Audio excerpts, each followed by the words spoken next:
heaven.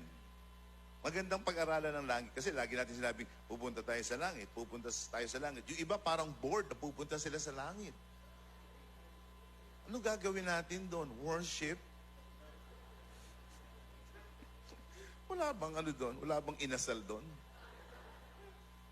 Yung iba parang hindi excited na pupunta sa langit. Ito, I'm gonna give you something. Right now, we make sense of the world by our senses, right? Pag nakakain tayo ng masarap, sabi natin, ang sarap.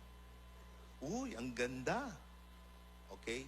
Because of our senses. Sa langit, ang senses natin ay extraordinarily heightened. Heightened. Hindi na kailangan doon ng MC na, tayo magpuri sa Panginoon.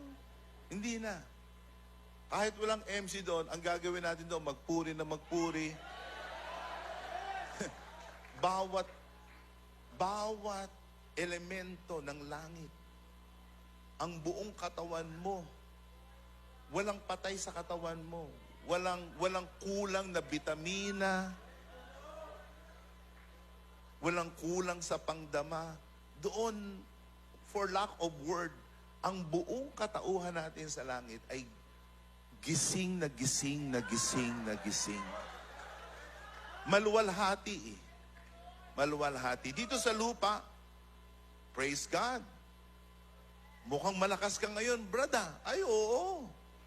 Maya-maya, naglakad si Brad. Maya-maya, sumakit na yung tuhod ko eh. May gout na pala.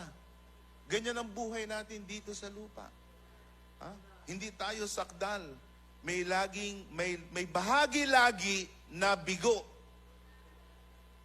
O, kamusta asawa mo? O, biyaya ng Panginoon, kami pa rin.